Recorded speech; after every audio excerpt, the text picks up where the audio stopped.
Dairy industry एक ऐसी industry जो हमेशा से बढ़ती जा रही है और आने वाले समय में शायद और बढ़ सकती है।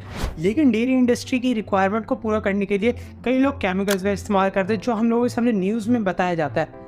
लेकिन मीडिया हमसे एक चीज़ छुपाता है, जो गाय भैंस अवेलेबल है उनका आखिर क्या होता है, किस तरीके से उनसे दूध निकाला जाता है। गाय भैंस को वहाँ पे ज़बरदस्ती प्रेग्नेंट करा जाता है। लेकिन जैसे जैसे टाइम बढ़ते जा रहा है तो काफ़ी लोग गाय भैंस को रखना कम कर रहे हैं। लेकिन वहीं पे कई लोग ऐसे भी जो आज की डेट के अंदर भी गाय भैंस को पालते हैं। गाय भैंस को हमेशा इंजेक्शंस पे रखा जाता है मोस्टली, जिसके चलते वो जल्द से जल्द प्रेग्नेंट हो सके और ज़्यादा से ज़्यादा दूध दे सके, जिसके चलते उन्हें कई सारी इंजेक्शंस लगाए जाते हैं। और वहीं पे जब वो बच्चा देती है तो वो डिपेंड करता है, अगर फीमेल है तो उसे रख लिया जाता है ताकि वो फ्यूचर में उनके और ज़्यादा काम आ सके। लेकिन वहीं पे अगर वो मेल है तो उसे या तो सड़क पे छोड़ दिया जाता है मरने के लिए। अब जैसे उस गाय की पूरी लाइफ साइकिल के अंदर जितना वो दूध दे सकती है वो पूरा हो गया, मतलब वो गाय बूढ़ी हो चुकी है। अब उसका क्या होता है, उस गाय को या तो लावारिस करके टैग निकाल के रोड पे छोड़ दिया जाता है। कई बार टैग भी नहीं निकालते, लोग यूँ ही घर से भगा देते हैं, जिसके चलते हम लोगों को गाय तो रोड पे देखने को मिल जाती है, लेकिन वहीं पे भैंस हम लोगों को देखने को नहीं मिलती। मैं आप लोगों को बताता हूँ इसके पीछे का रीज़न क्या है। इंडिया टॉप का बीफ प्रोड्यूसर है, जिसके चलते हम लोग बीफ को एक्सपोर्ट करते हैं।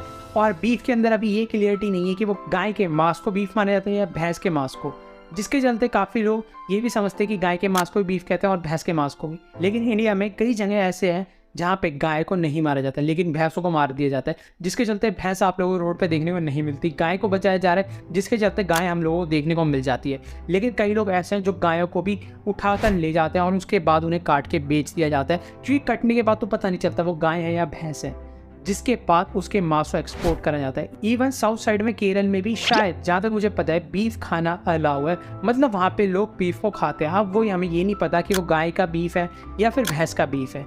अब जो उनके बच्चे मेल होते हैं उन्हें या तो फ्यूचर में बड़ा करके बेच दिया जाता है ज़बरदस्ती, या फिर उन्हें खेतों में काम कराया जाता है, बोझा ढोने के काम में लिया जाता है, या फिर उन्हें काट कर आखिर में बेच दिया जाता है। गाय की भी लाइफ साइकिल कुछ इसी तरीके से चलती है, जब तक वो दूध दे रही है तब तक वो उनके काम किया है। जैसे ही भैंस या गाय ने दूध देना कम करा, उसका डिपेंड करता है, अगर वो गाय है तो उसे रोड पे छोड़ दिया जाएगा, भैंस है तो उसे अब फ्यूचर में और आगे बेच दिया जाता है, जिसके बाद जो दूधिया होता है उसे एक पैसे मिल जाते हैं, सर्टेन अमाउंट 20-30 हज़ार रुपये, और वो भैंस को वहाँ से रवाना हो जाती है। उसके बाद उसे स्लॉटर कर आगे प्रोसेस कर बाहर बेच दिया जाता है।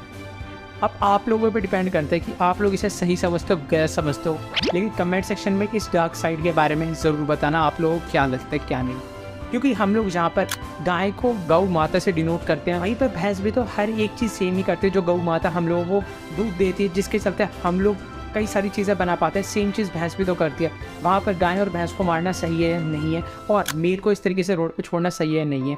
अब काफ़ी लोग आप में से ये भी सोच रहे होंगे तो उन्हें रख लेना चाहिए, लेकिन अगर वो हर एक गाय भैंस को रखने लग गए डेयरी वाले, तो वो मॉडल उनके लिए जो एक कैश काउ मशीन है वो बंद हो जाएगा, क्योंकि हर एक गाय के ऊपर उनका महीने का खर्चा भी स्टार्ट हो जाएगा। जैसे जो बूढ़ी गाय है उसकी मेडिसिन का खर्चा, उसके एंटीबायोटिक्स का खर्चा, साथ में उसे खाने पिलाने का खर्चा, क्योंकि वो बाद में अब उनके किसी काम नहीं है, वो दूध भी नहीं दे सकती, जिसके चलते बाद में उनके ऊपर वो जेब पे भारी भी पड़ती है। आप लोग अब खुद से सोच के मेरे को ये चीज़ कमेंट सेक्शन में बताना आप लोगों के इस पर क्या विचार है।